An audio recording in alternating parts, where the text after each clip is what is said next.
जी नमस्कार, आदाब, सत श्री अकाल, जय भीम, जय अखिलेश, जय श्री राम, वालेकुम सलाम। मैं सनी सिंह चौहान आप सभी का तहे दिल से करता हूं प्रणाम। जी हाँ दोस्तों, मैं सनी सिंह चौहान आप सभी को अपने YouTube channel Sunny Singh Chauhan Indian में मोस्ट वेलकम करता हूं। दोस्तों, आज का हमारा टॉपिक है प्रोटेक्टेड कल्टीवेशन एक सेकेंडरी एग्रीकल्चर। जी दोस्तों, ये वीडियो मैं बहुत ही जल्दीबाजी में बना रहा हूँ और बहुत शॉर्ट में हमें जो है ये पूरा का पूरा सिलेबस कंप्लीट करना है, क्योंकि हमारे स्टूडेंट्स के द्वारा कॉल किया गया कि सर हमें थोड़ा सा शॉर्ट वीडियो करके थोड़ा सा बस सिलेबस का नॉलेज दे दीजिए और थोड़ा उससे रिलेटेड कुछ चीज़ें बता दीजिए, इंपॉर्टेंट चीज़ें। तो मैं बताने की कोशिश करता हूं। दोस्तों ध्यान से सुनिए, आप लोग इस वीडियो को देखने के बाद ही आप लोग एग्जाम में जाइएगा और एग्जाम में जाने के बाद आपको 100% इसका बेनिफिट मिलेगा। जी हाँ दोस्तों, चलिए तो हम लोग जान लेते हैं पहले सिलेबस। देखिए, इसका सिलेबस जो है दोस्तों, आपका सिलेबस है ग्रीन हाउस। जैसे कि इसका इंट्रोडक्शन, तो ग्रीन हाउस मैंने इससे पहले एक वीडियो में पढ़ा रखा है, तो उसके बारे में जो भी चीज़ें हैं आप लोग देख लीजिएगा। इसका इंट्रोडक्शन की बात करें तो इंट्रोडक्शन वगैरह में यदि आप को पहले भी मैंने वीडियो में बता दिया, लेकिन आज भी बता देते हैं कि इसका इंट्रोडक्शन में जैसे कि आप लोग जानते हैं कि ग्रीन हाउस के अंतर्गत क्या होता है। तो it is with glass, plastic, transparent materials, यानी चीफली जो भी चीज़ें हैं, यानी कि जो सस्ती चीज़ें उपलब्ध हो जाएं उन्हीं चीज़ों से हम क्या करते हैं, अधिकतर ग्रीन हाउस बना लेते हैं। ठीक है दोस्तों, तो ये सारी चीज़ें और भी आपको ज़्यादा डीपली बताने की ज़रूरत नहीं है, आप समझ लेंगे। To grow the plants in artificial climate condition, हमने यहाँ लिख रखा है, आप देख सकते हैं। आर्टिफिशियल क्लाइमेट कंडीशन में हम क्या करते हैं, प्लांट को ग्रो करवाते हैं। तो क्या होता है वो ग्रीन हाउस। ठीक है, अब चलिए आगे हम लोग बढ़ते हैं। टाइप्स ऑफ ग्रीन हाउस, तो ग्रीन हाउस के टाइप्स के बारे में आपका जो है कि सिलेबस का सेकेंड टॉपिक में आपका है टाइप्स ऑफ ग्रीन हाउस। तो टाइप्स ऑफ ग्रीन हाउस में मैंने बता दिया आपको लीन टू। देखिए, पहला होता है लीन टू। इसको याद रखने का बहुत ही आसान तरीका, यानी कि जिस तरह से किसी के दीवार के सहारे हम मड़ई मतलब डाल लेते हैं, तो मतलब सुनते जाओ आप लोग, समझ में आ जाएगा। जिस तरह से जैसे कि मान लो किसी का घर है, मकान है, थोड़ा सा बड़ा है, तो उसी के सहारे एक मड़ई टाइप का डाल लिए और उसमें रहते हैं, उसी टाइप का हम क्या करते हैं, लीन टू टाइप का हम क्या बनाते हैं, ग्रीन हाउस बनाते हैं। ठीक है दोस्तों, दूसरा आता है even span type. Even span type जैसे कि आप लोग बता दें आप लोगों को, जैसे कि मैंने लिख भी रखा है कि खपड़ा के पुरान मकान टाइप का। जैसे कि आप लोग देखे होंगे कि खपड़ेल का मकान होता है हमारे गांव में, और आज भी पुराने मकान है कुछ अवेलेबल हैं, उनको आप लोग जाकर देख सकते हैं। उसी टाइप का क्या होता है, ये इवेन स्पान टाइप होता है। ठीक है दोस्तों, दोनों तरफ ढलान होता है और बीच में उठल रहेला, मतलब हमने इसलिए ऐसा लिखा है ताकि आप लोग समझ लें, और मैं बता भी रहा हूँ कि दोनों तरफ ढलान होता है और बीच में थोड़ा सा उठा रहता है। ठीक है दोस्तों, तो वो क्या होता है, इवेन स्पान टाइप होता है। ठीक है दोस्तों, अब अनइवेन स्पान टाइप। अनइवेन स्पान टाइप मतलब क्या होता है कि ये स्ट्रक्चर एक ही पर छत छोटा बड़ा रहेगा, यानी कि एक ही रहेगा स्ट्रक्चर, इसका एक ही रहेगा, बट इसका छत जो रहेगा वो क्या रहेगा, छोटा बड़ा रहेगा। ये पहाड़ी एरियो में अधिकतर होता है। ठीक है दोस्तों, पहाड़ी एरियो में, जैसे कि मान लीजिए पहाड़ी एरिया में, जैसे कि कॉमन सी बात है, सोचो आप जरा ध्यान से, जब पहाड़ होता है तो पहाड़ ऊपर से नीचे की तरफ ढलान होता चला जाता है। ठीक है, तो ऊपर से नीचे की तरफ हम क्या करते हैं, ऊपर थोड़ा छोटा छत बनाएंगे और नीचे की तरफ थोड़ा सा लंबा छत बना देंगे, बाकी सब वही रहता है। ठीक है दोस्तों, तो स्ट्रक्चर भी एक ही रहता है, तो ढलान नीचे ढलान वाला बड़ा रहता है। ठीक है दोस्तों, छत बड़ा और एक तरफ छोटा होता है। पहाड़ी एरिया में ये होता है, कौन सा, अनइवेन स्पान टू। ठीक है दोस्तों, स्पान टाइप। ठीक है दोस्तों, आगे बढ़ते हैं हम लोग। इसके बाद है आपका रिज एंड फरो। तो रिज एंड फरो में क्या होता है, ऊपर नीचे ऊपर नीचे ऊपर नीचे, यानी खपड़ा के मकान के जो होता है वो सटे सटे अगर बना दिया जाए, खपड़े के मकान को सटे सटे और बीच में दीवार ना दे करके, मतलब हम समझाने का प्रयास कर रहे हैं, खपड़े का मकान तो रुकेगा नहीं, वैसे पुरानी मकानें हम लोग की जो थी वो उस टाइप से नहीं रुकेंगी जब तक दीवारें नहीं होंगी। लेकिन हम जब इसको बनाते हैं तो हम क्या करते हैं, तो इसके बीच में दीवारें नहीं होती, किसी मेटल का खंभा मात्र लगा करके हम लोग क्या करते हैं, इसको बनाने का प्रयास करते हैं। ठीक है दोस्तों, तो इसको रिज एंड फरो कहते हैं। ठीक है, ऊपर नीचे, यानी कि इसका जो ऊपर का भाग होता है वो गोल भी हो सकता है और नुकीला भी हो सकता है। ठीक है दोस्तों, तो देखिए इसमें हमने लिख रखा है कपड़ा के मकान और सटल सटल लेकिन बीच में दीवार नहीं, ठीक है दोस्तों। तो किसी मेडल का खंभा मात्र, ठीक है। तो आगे हम लोग बढ़ते हैं। साटूथ, अब देखिए साटूथ नाम से पता चल रहा है दांत दिखने वाला, यानी दांत दिखाने वाला। चलिए ठीक है, चूल्हा टाइप का इसे हमने लिख दिया है। जैसे चूल्हा होता है तो चूल्हा टाइप का, इसके ऊपर जो है त्रिभुज टाइप का नुकीला एक ही दिशा में निकला रहता है, यानी कि त्रिभुज टाइप का एक ही दिशा में निकला रहेगा। बाकी जैसे कि मान लीजिए आपने इसके पहले जो भी चीज़ें पढ़ी है, जैसे इवेन स्पान टाइप, तो इवेन स्पान टाइप का रहेगा, लेकिन ऊपर जो है वो क्या रहेगा, एक तरफ में क्या निकला रहेगा, एक तरफ में क्या निकला रहेगा, एक तरफ में नुकीला टाइप का निकला रहेगा, ठीक है दोस्तों। त्रिभुज टाइप का मैंने लिख रखा है, देख सकते हैं आप लोग, एक ही दिशा में पूरा का पूरा रहेगा। 1 बाई 1 का टाइप जो है वो जुड़ा रहता है एक दूसरे से, ठीक है दोस्तों। एक बार इसका फिगर देख के जाइएगा आप लोग, फिगर सर्च करके एक बार ध्यान दे देंगे, समझ में आ जाएगा। क्वानसेट होता है, अब क्वानसेट क्या होता है, अंडरग्राउंड गोलाकार सुरंग टाइप का होता है। जैसे क्वानसेट क्या होता है, जिस तरह से आप किसी सुरंग टाइप में जा रहे हैं तो उसमें देखेंगे, या ब्रिज में ही जो सर्कुलर होता है, यानी कि गोलाकार टाइप का होता है, तो उसमें देखेंगे कि बीच में कोई पाया या खंभा नहीं होता है, बट उसमें से आने जाने का रास्ता होता है। ठीक इसी तरह से क्या होता है, ये ग्रीन हाउस भी बना रहता है। और उसमें जो होती है मतलब जो बांस की फट्टी वगैरह जो भी लगाई जाती है, तो क्या होती है, एक तरफ से दूसरे तरफ ऐसे सर्कुलर फॉर्म में, हाफ सर्कुलर फॉर्म में ऐसे मुड़ी हुई रहती है और बीच में पूरा जगह होता है, ठीक है दोस्तों। तो वो क्वानसेट हो जाता है, ठीक है दोस्तों। आगे बढ़ते हैं। Plant response to green house environment. अब plant response to green house environment आपका नेक्स्ट टॉपिक है। तो इसमें क्या रिस्पॉन्स करते हैं plant response to green house environment में? टेम्परेचर होता है, ह्यूमिडिटी होता है, सनलाइट होता है, सॉइल मॉइस्चर होता है और CO2 और एक्सेट्रा, ठीक है दोस्तों। तो यानी कि ग्रीन हाउस में क्या क्या होता है, टेम्परेचर उसका आप कंट्रोल कर लेते हैं, ह्यूमिडिटी होती है, सनलाइट होता है, ठीक है दोस्तों, सॉइल मॉइस्चर और कार्बन डाइऑक्साइड इत्यादि चीज़ों का हम क्या करते हैं, ये प्लांट रिस्पॉन्स मतलब देता है क्या, ग्रीन हाउस, ठीक है दोस्तों। आगे बढ़ते हैं।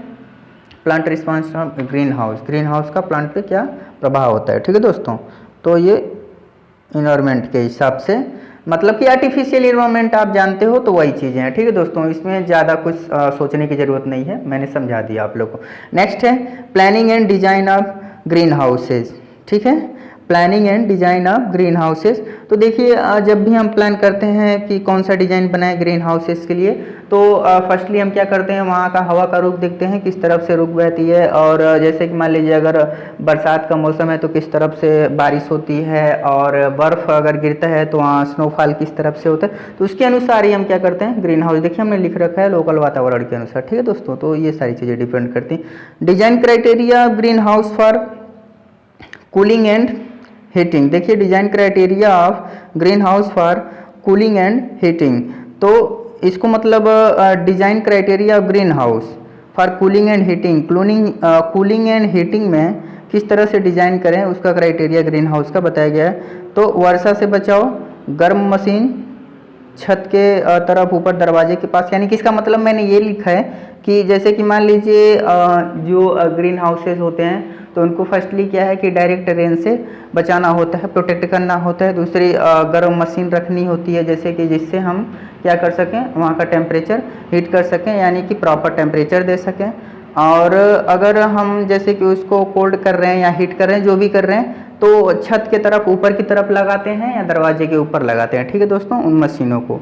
तो ये सारी चीज़ें क्या है कि डिजाइन क्राइटेरिया ग्रीन हाउस में, ठीक है दोस्तों। अगर ऐसा पूछ दे आपको कि design criteria green house for cooling and heating, तो ये चीज़ें आप लिख सकते हैं कि protect to rain, direct rain and heating machine, और उसके बाद कूलिंग एटसेट्रा एटसेट्रा, ठीक है दोस्तों। तो मैं जल्दी जल्दी इसको कंप्लीट करवाने का कोशिश कर रहा हूँ, ठीक है। नेक्स्ट है आपका ग्रीन हाउस इक्विपमेंट। अब ग्रीन हाउस इक्विपमेंट में अगर हम बात करें तो फर्स्ट आता है स्क्रीन। तो स्क्रीन में जैसे कि मान लीजिए जिससे हम यह जान सकें कि मतलब तापमान क्या है, नमी क्या है, मतलब वहाँ का क्लाइमेटिक कंडीशन क्या है, तो ये सारी चीज़ें हम जानने के लिए क्या करते हैं, स्क्रीन वगैरह स्क्रीनिंग, ठीक है दोस्तों। इसके बाद हॉट एयर हीटिंग, तो हॉट एयर हीटिंग, उसके बाद वाटर हीटिंग, यानी कि वाटर हीटिंग के लिए हम क्या रखते हैं, मशीन रखते हैं। हॉट एयर हीटिंग के लिए मशीन रखते हैं।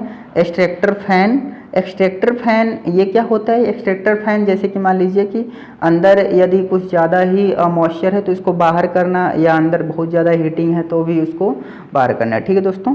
अब इसके बाद देखिए air circulation fan. Air circulation मतलब चारों तरफ एयर को जो क्या करना है, चारों तरफ फैला करके सीमित बनाए रखना। ठीक है दोस्तों। अब कूलिंग, उसके बाद फर्टिगेशन एटसेट्रा। अब ये देखिए कूलिंग मतलब चारों तरफ मतलब ठंडा करने के लिए, तो जैसे कि हम लोग रखते हैं तो वो चीज़ें। और फर्टिगेशन, फर्टिगेशन क्या है आप लोगों को मैं इससे पहले भी बताया हूँगा किसी न किसी वीडियो में कि फर्टिगेशन क्या होता है, ये बताने की ज़रूरत नहीं है, फिर भी बता देते हैं कि फर्टिलाइज़र के साथ इरिगेशन करना फर्टिगेशन कहलाता है। ठीक है दोस्तों, तो वो चीज़ें भी आप कर सकते हैं। इरिगेशन इन ग्रीन हाउसेस। अब देखिए इरिगेशन इन ग्रीन हाउसेस की बात की जाए तो आप समझ सकते हैं कि इसमें सबसे पहले हम क्या कर सकते हैं कि ड्रिप इरिगेशन कर सकते हैं। ये सबसे बेस्ट मेथड होता है किसके लिए? ग्रीन हाउस के लिए। इसके बाद स्प्रिंकलर्स भी कर सकते हैं, और ये सारी चीज़ें, इसका सबसे बड़ा बेनिफिट ये होता है कि इन चीज़ों में क्या कर सकते हैं, फर्टिलाइजर्स को मिक्स करके फर्टिगेशन भी कर सकते हैं। ठीक है दोस्तों। इसके बाद आता है इसके बाद आता है सोलर ग्रीन हाउस। ठीक है, सोलर ग्रीन हाउस की बात यदि किया जाए तो सूर्य की रोशनी से गर्म करना। क्या? सूर्य की रोशनी से गर्म करना, यानी कि जो ग्रीन हाउसेस हैं तो उनको क्या करेंगे हम, सूर्य की रोशनी से वहाँ का क्लाइमेटिक कंडीशन बनाए रखेंगे जो फ्री ऑफ कॉस्ट है और किसानों को मुफ्त में प्राप्त हो जाती है। ठीक है दोस्तों, तो किसी भी आर्टिफिशियल चीज़ की ज़रूरत नहीं है, तो वो सोलर ग्रीन हाउस कहलाती है। ठीक है दोस्तों, तो उसे प्रॉपर वे में यूज किया जाता है। तो ऐसा हम मतलब ग्रीन हाउस बनाएं जिसमें सोलर ग्रीन हाउस हम आसानी से प्राप्त कर सकें और उससे अपने क्रॉप को उगाया जा सके। ठीक है दोस्तों। नेक्स्ट है hot air green house heating. Hot air green house heating, तो देखिए hot air green house heating में देखिए हीटर एयर यानी गर्म हवा के बजाय उसे चलाने वाले जनरेटर इत्यादि के बाय प्रोडक्ट से कार्बन का प्रयोग करके गर्म कर सकते हैं। अब देखिए hot air green house heating का मतलब ये हो गया कि जैसे कि मान लीजिए हम अपने ग्रीन हाउस को यदि हॉट करना चाहते हैं, गर्म करना चाहते हैं, तो उसको गर्म करने के लिए हम हीटिंग मशीन जो है चलाते हैं, लेकिन हीटिंग मशीन को चलाने के अतिरिक्त जो है उससे चलाने वाले जो जनरेटर वगैरह जैसे आप समझ सकते हैं, तो उनसे निकला हुआ धुआं वगैरह जो बाई प्रोडक्ट होता है तो वो भी कार्बन होता है जो कार्बन डाइऑक्साइड के रूप में होता है, जो पौधों के लिए हार्मफुल नहीं लाभदायक ही हो सकता है, यूजफुल हो सकता है। ठीक है दोस्तों, तो उससे भी हम हीटिंग कर सकते हैं, तो वही hot air green house heating हो गया। यानी कि जो धुआं निकलेला वही के काम जौन बा ले ला अगर ग्रीन हाउस के अंदर, तो उससे भी जौन बा की कार्बन डाइऑक्साइड प्राप्त हो जाए और वो भी पौधा के लिए लाभदायक प्राप्त हो। ठीक है दोस्तों, चूँकि कार्बन डाइऑक्साइड की आवश्यक होता है पौधों को क्या करने के लिए, अपना भोजन संग्रह करने के लिए। समझ में आ रहा है दोस्तों? तो ये सारी चीज़ें आप समझ सकते हैं। ठीक है, नेक्स्ट बाई प्रोडक्ट मैंने बता दिया। ठीक है, ग्रीन हाउस ड्राइंग, चलिए ग्रीन हाउस ड्राइंग की बात हम कर लेते हैं। तो ग्रीन हाउस ड्राइंग क्या होता है? तो ग्रीन हाउस ड्राइंग है सनलाइट के द्वारा ग्रीन हाउस ड्राइंग कर सकते हैं, हॉट एयर के द्वारा। It's means natural and mechanical, जैसे कि मान लीजिए नेचुरल हो गया सनलाइट हो गया, और हॉट एयर गर्म हवा के द्वारा अगर आप कर रहे हैं तो वो मैकेनिकल डिहाइड्रेशन हो गया। ठीक है दोस्तों। अब आते हैं मॉइस्चर मेजरमेंट में। तो मॉइस्चर मेजरमेंट की बात किया जाए तो वाटरिंग, वार्मिंग, मूविंग एयर। ठीक है दोस्तों, तो ये सारी चीज़ें क्या होती हैं, मॉइस्चर मेजरमेंट में आती हैं। अब मॉइस्चर मेजरमेंट में मैंने आपको अभी भी क्या बताया, वाटरिंग। जैसे कि मान लीजिए अगर आप मॉइस्चर मेजरमेंट कर रहे हैं, मॉइस्चर मेजरमेंट का मतलब ये हो गया कि ग्रीन हाउस में मॉइस्चर यानी आर्द्रता बनाए रखने के लिए क्या क्या करना है हमें, तो वाटरिंग करना है यानी कि पानी देते रहना है। ठीक है ना जी। उसके बाद वार्मिंग यानी कि क्या मतलब होना चाहिए, कितना लिमिट में होना चाहिए ये दे दें। मूविंग एयर यानी कि वहाँ पे हवाओं का आदान प्रदान कैसे होना चाहिए, कितना हवा का प्रेशर होना चाहिए, ये सारी चीज़ें हैं। ठीक है दोस्तों, तो ये आप हेडिंग याद रख लीजिएगा, watering, warming and moving air. ठीक है, मॉइस्चर मेजरमेंट में अगर बात करें तो इसके अंदर अंतर्गत आप लोग बना के लिख सकते हैं। ठीक है, इसके बाद आता है ईएमसी। ईएमसी है इक्विलिब्रियम मॉइस्चर कंटेंट। ठीक है दोस्तों, इक्विलिब्रियम मॉइस्चर कंटेंट देखिए नाम से ही पता चल रहा है कि इक्वल करेगा मॉइस्चर को। ठीक है जी, तो इक्वल करेगा मॉइस्चर को, आर्द्रता को बनाए रखता है, ना कम ना ज़्यादा। ठीक है दोस्तों, तो ये एक प्रकार का मशीन होता है जो क्या करता है, आर्द्रता को बनाए रखता है, बराबर मात्रा में बनाए रखता है, ना ही कम होने देता है ना ही ज़्यादा होने देता है। तो उसका क्या नाम है, EMC, इक्विलिब्रियम मॉइस्चर कंटेंट। ठीक है दोस्तों, इसको भी याद रखिएगा, ये आपसे क्वेश्चन भी किया जा सकता है और कहीं पूछा भी जा सकता है। ठीक है दोस्तों, आगे बढ़ते हैं हम लोग, आगे बढ़ते हैं। तो देखिए आगे है आपका drying theory, various drying theory method. ठीक है दोस्तों, तो drying theory, various drying method. ठीक है, तो देखिए by sunlight to remove moisture from the product. तो ये क्या हो गया आपका ड्राइंग थियरी के अंतर्गत, एंड सेकेंड इज कमर्शियल।